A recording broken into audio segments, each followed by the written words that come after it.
Greg, how are you approaching this opportunity at Summer League? I understand what's at stake and everything as far as all the opportunities I have to obviously get better as a player.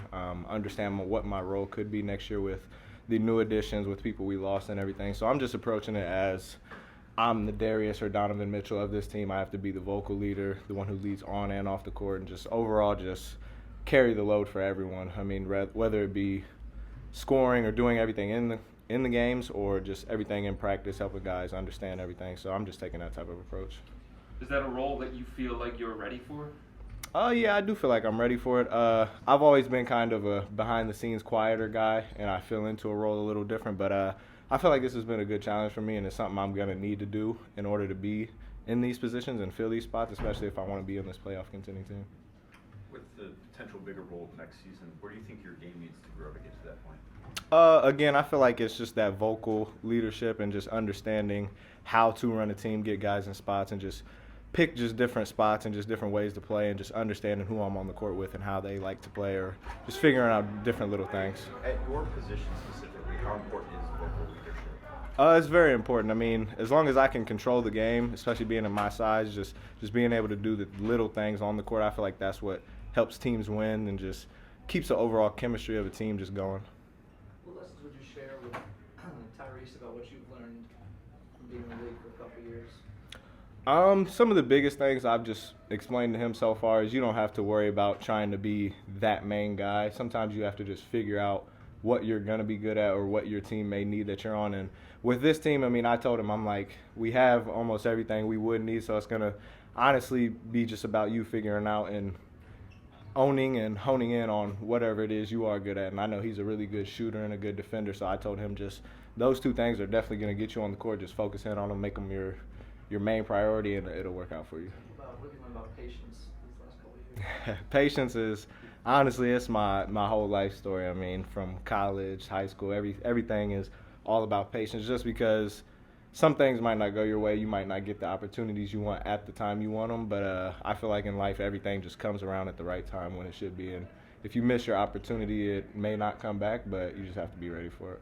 Greg, what did you learn about yourself after the first two seasons in the NBA, and how do you feel like that's prepared you to be ready for your third season? I feel like for a while I approached it as just a sport, through college and everything. And after a while I realized it's more than just a sport. It's a way of living, a way of life, honestly. Just as far as competing, and I mean, realistically, it's a job. You have to take another man's job to be able to stay in this league. And I mean, it's not much bigger than that, and it's important.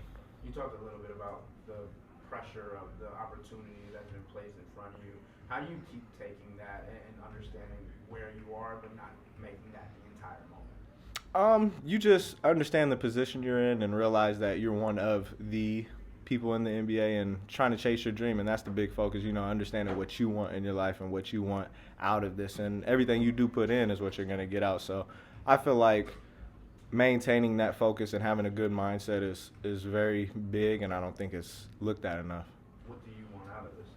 I want to be that guy. I want to be how people look at Darius Garland when the fourth quarter comes around and you need somebody to get your team going or rally around this guy, and or even just be any type of competitor at the highest level and just be able to be on those winning teams and be the guy they talk about, like, hey, he makes those little plays, or hey, he does this to help the team win.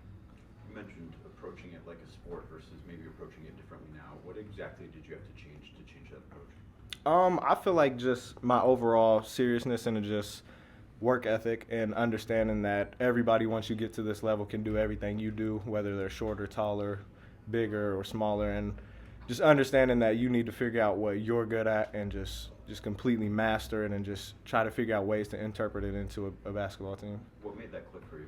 I feel like just understanding who's around me and understanding myself before anything, understanding what I was good at, and just seeing and understanding that feedback sometimes is a little different than, taking feedback is sometimes important on how you interpret it. Sometimes people will take it as negative, but sometimes you got to look at it from somebody else's perspective. It may not be the same way you look at yourself. I know you and Jalen are kind of the summer league vets in a way, but what are you guys looking to work on maybe together when you're out there? It's kind of that same thing I was saying.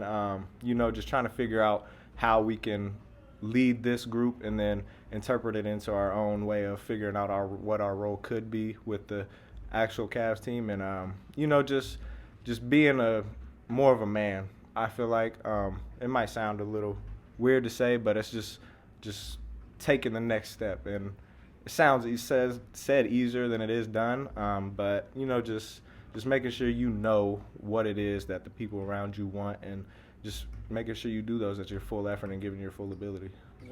What does it mean just to have that trust from the organization to be that guy that's leading the charge? It's big, it just shows that they believe in you and the things you do and your talents, and it makes you just want to just go out there and show them that they're not wrong for believing in you and giving you the opportunity. Whether it's been these off-season workouts or these practices ahead of Summer League, what have you seen from Jalen? I mean, just overall his work ethic and just his willingness to be open to feedback, like I was saying, and he doesn't take it in a bad light. Like, he might do the same mistake over for a week straight, and he's still working at it, or whatever, and he's a kid that you can tell him things, and like I said, he won't get frustrated. He'll just understand it and try his best to learn at it.